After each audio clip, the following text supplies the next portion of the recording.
Welcome to the Wise Doula podcast, a place for informative, uplifting, and educational conversations. Here we will discuss everything connected to the parenting journey, from conception and birth to postpartum and beyond.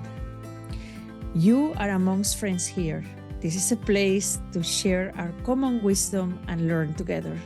So go ahead, grab your favorite drink. Remember, not caffeinated if you are expecting, and join me inside. I can't wait to speak with you. Well, hello and welcome to today's episode. Today's episode is very special. I called it Parenting Our Parents. Is it even possible? And you might be wondering what that title means. But definitely, we're going to talk about parenting. Indeed. Today, we are talking about what happens as we grow up into adults and that relationship with our parents changes, right? We need to establish ourselves as adults in front of our parents' eyes.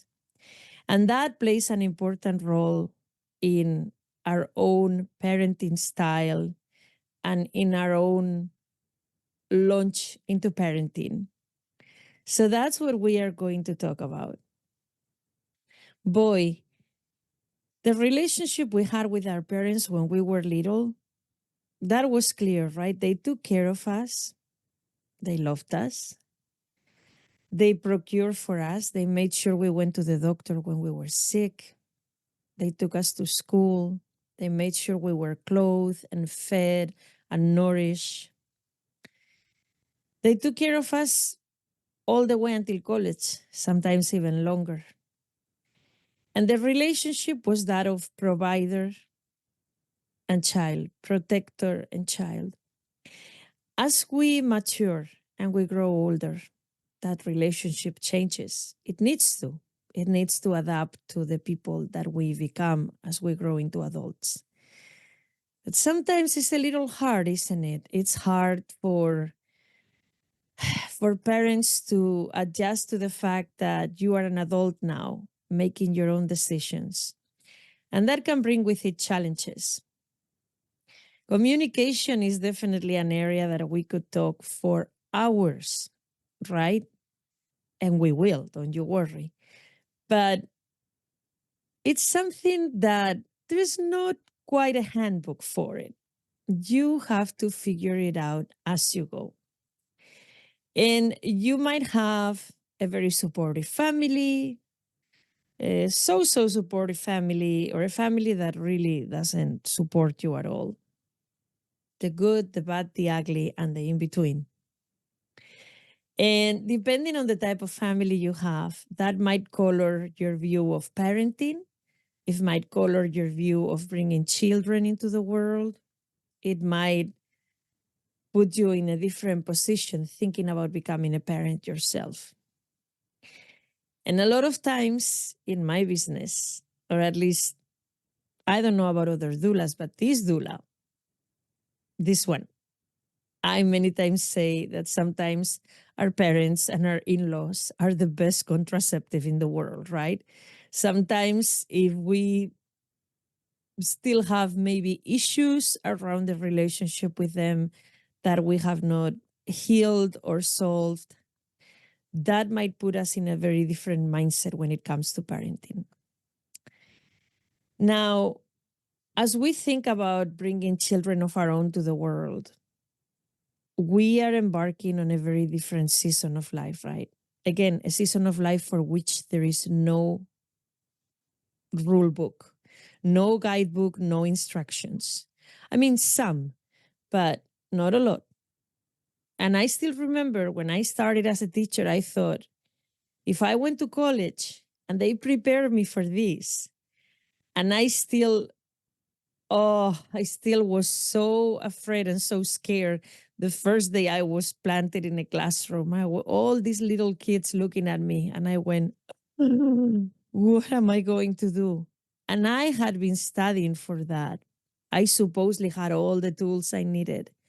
I thought, how are parents doing it? They don't go to college to become a parent, they just become one. Well, obviously, we have a lot of tools at our disposal now, right? That's what we have childbirth education classes for. That's why people like myself, we offer prenatal education, we offer postpartum education, we offer early childhood education because it's important that you prepare for when that baby comes. Now, what happens with our parents? With our in laws too, if we are in a relationship. What happens is that we're bringing a baby to the world, and already during pregnancy, we are hearing a million different things from friends, from family, from peers, and from our parents and our in laws. We have to remember that, well, number one, that pregnancy is a very vulnerable period for everybody involved. Okay. We are talking about the creation of a new family. We are talking about a change in roles in society. We are talking about physical, hormonal changes. We are talking about psychological changes. So it's a very vulnerable period. And adding to that equation, the fact that grandparents on both sides have different sets of values. There might be a pretty large age gap in between us and our parents. And they are completely from a different generation. And I'm saying this might be the case. You might be pregnant and be like, I have the most supportive parents and in-laws. Of course, there are a million different situations, but I'm saying that it is very common that our parents, our in-laws, look at things very differently because they do things very differently. They did things very differently. And doing things that way worked beautifully for them. Okay. Their definition of success in raising a child is that or that. Sometimes your parents and your in laws don't even have the same definition. So that's kind of fun too. But that's their definition of success. That's what worked for them. That's what worked for them. And because that's what they know, that's the reality they know, in their effort to help us, to help you, they are bringing that into the mix. And yep, it's genuine concern, it's genuine worry, and it's absolute caring in most cases. But to our ears, it comes out as criticism, right? So when we are in a vulnerable period, going through pregnancy, or the baby just came home and it's our postpartum, we're still trying to figure out everything. How is this going to change us? We're going to be more than just husband and wife or partner and partner. Now we're going to be mom and dad. We are going to have to adapt to life with this new baby, to having a different role with each other. A lot of times when we're becoming parents, what's coming up to the surface is our experiences as children, the things we liked, the things we didn't, the things that hurt us, the things that healed us. And all of that adds to the equation. So we're already in a very, it's a very fluctuating state, okay? And when we're receiving messages from this side and that side and that side, and my parents are saying this, my in-laws are saying that, my cousin, this person, that person, it can become really overwhelming. Society will tell you one thing, your parents will tell you another, your in-laws another. The local mom group will tell you three other things, and you end up utterly confused. So let's get to the point of how do we tell our parents and our in-laws gently that we appreciate their advice, but we're still going to do things our way? Well, that's not always easy, is it? It's not always easy, but it's possible. Ultimately, with communication, it comes down to listening gently, appreciating where they're coming from, but then firmly setting your boundaries. Setting your boundaries doesn't mean being disrespectful. It doesn't mean yelling, raising your voice. Setting your boundaries means drawing that line on the sand. And I am not sitting here and telling you that's easy. Okay. I know it well. Um, but it's something that we have to train ourselves to do because ultimately that baby is your baby and your husband's or your partner's baby. And you are the ones responsible for that baby's upbringing and for that baby's welfare and well being, nobody else. And yes, you can take advice. Yes, you can take input, but ultimately you have to decide. And you know what? With children, with babies, let me tell you, you simply learn as you go. You learn as you go. You get your basic information, which you will obtain from your childbirth education classes. You will obtain that from your postpartum nurse at the hospital, your lactation consultant, your OB, your pediatrician, your midwife. So you will obtain all your basic information by the time you get home. But then you have to learn by doing, and you have to learn what are the things that are best for your baby. What is best for your baby as far as feeding? What is best for your baby as far as sleeping? What is best for your baby as far as the amount of clothing or the types of clothing you're going to put on your baby, the types of diapers you're going to use, etc. And your parents, your in-laws, with all the love in the world, are going to tell you, no, no, no, that's not how it's done. It's done like this. Oh, no, no, no, that's not how that's done. It's done like this because when I had you, this is how I did it. So that's how you need to do it. And that might feel like an attack. When that first comes out and you're already in a vulnerable state, you're sleep deprived, okay? There is a reason sleep deprivation is a form of torture. It is truly torturous. If you haven't dealt with it, congratulations. It is terrible. So you're sleep deprived, hormones are fluctuating, your body is recovering or still in the process of pregnancy. Your emotions are going to be right on the surface, and that's okay. And when you hear that, your first impulse might be lash out, get upset, cry, yell. I am not saying those emotions are not valid, they are. But little by little, you listen to them and you go, thank you, mom. Thank you, mother in law. Thank you, dad. Thank you, father in law. That sounds like I love that you use that when you were raising my husband, my partner. I love that worked for you. Let us take it into consideration. Or thank you, mom. Thank you, dad. Thank you, mother-in-law. I know back in the day when you had my husband, that's how breastfeeding was done. But now we have new research that tells us that this way is better. And there is nothing wrong with the way you did it, but this way now it's been proven to be more advantageous, to be more beneficial. You can choose your words.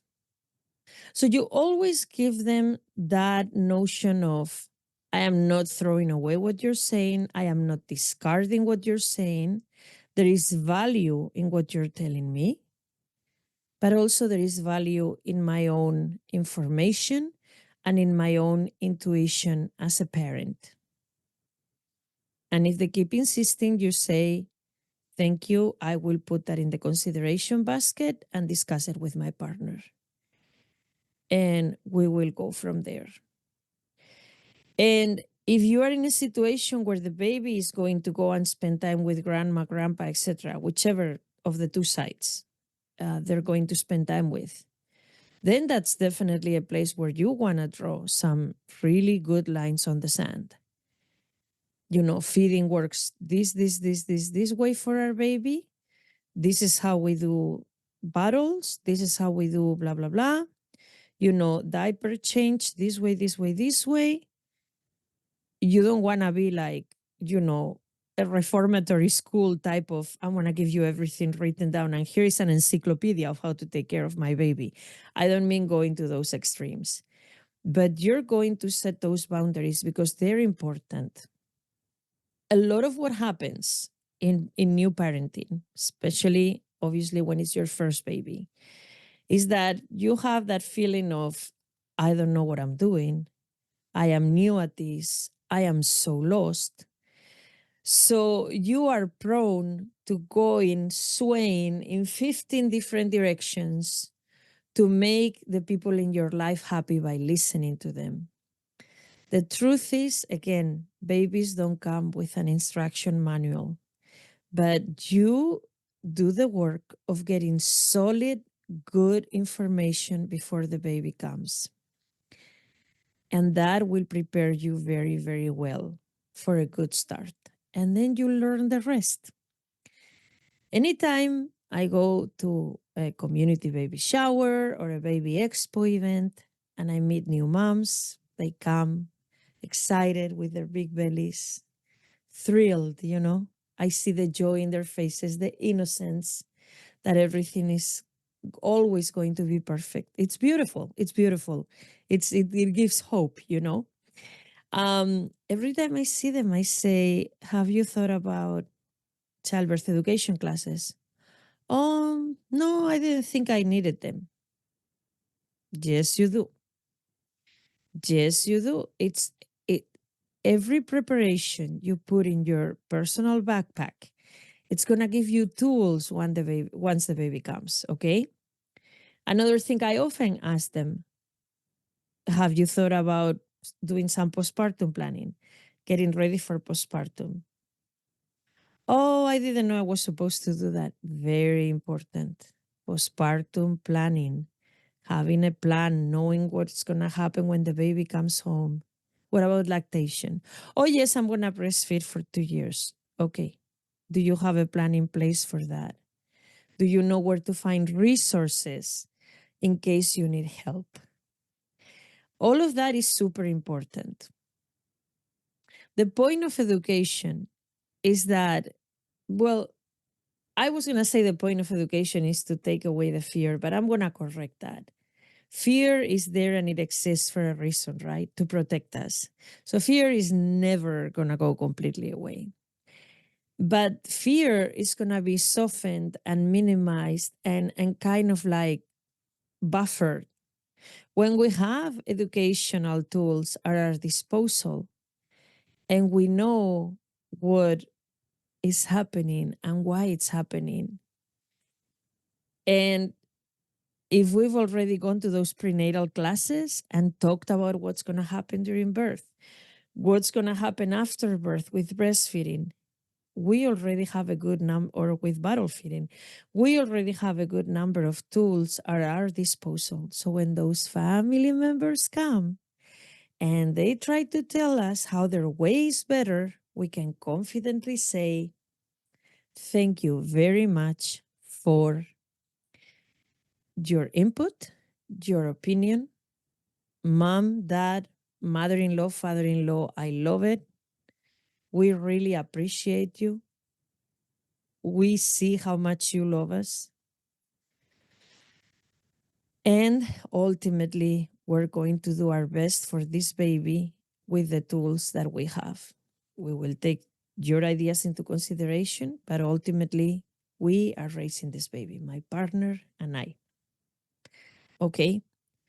So that's the message I want to give you for today. So if you are pregnant or recently gave birth and you are struggling with this, parenting your parents type thing, don't despair. It happens to all of us. with or without living children. And we are all learning ways of navigating it. Okay. Nobody comes with this. Maybe some people have this perfect set of tools that they carry everywhere, but most of us are learning as we go and doing our absolute best. So are your parents and your in laws, by the way. Unless you have, like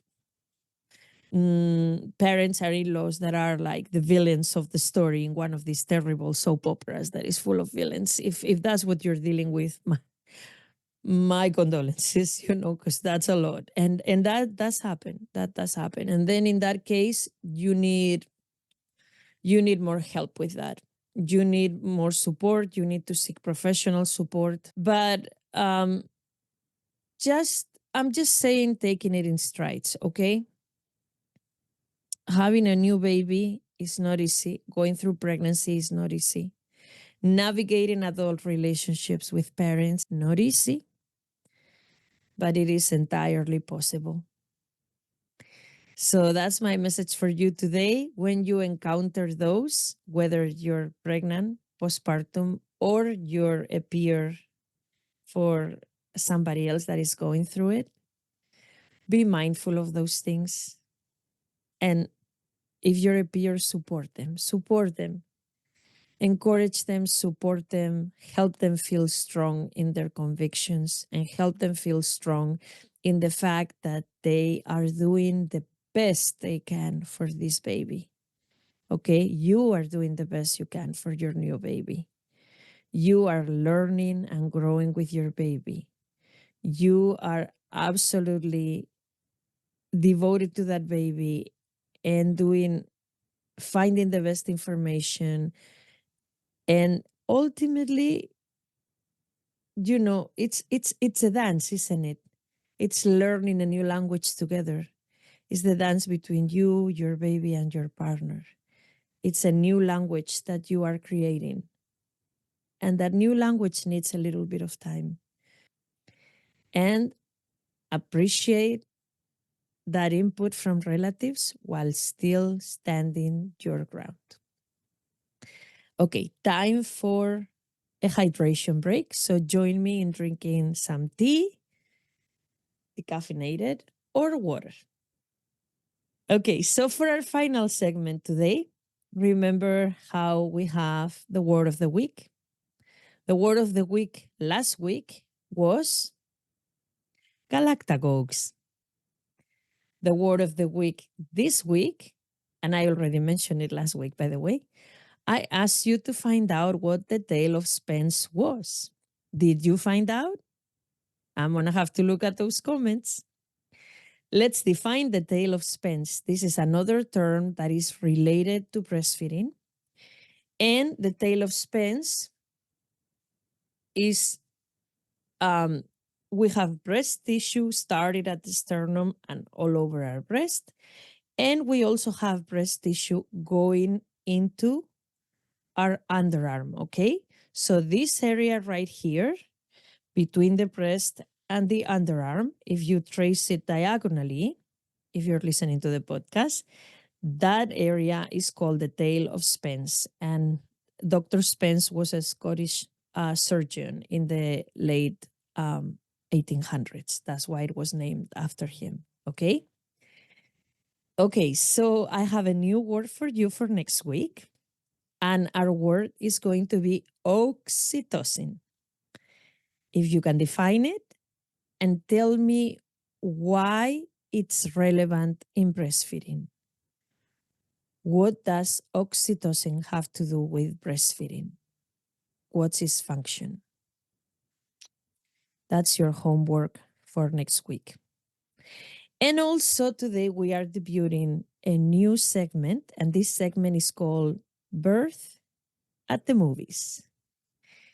And in this segment, I'm going to talk about either a movie or a TV show that depicts birth or postpartum.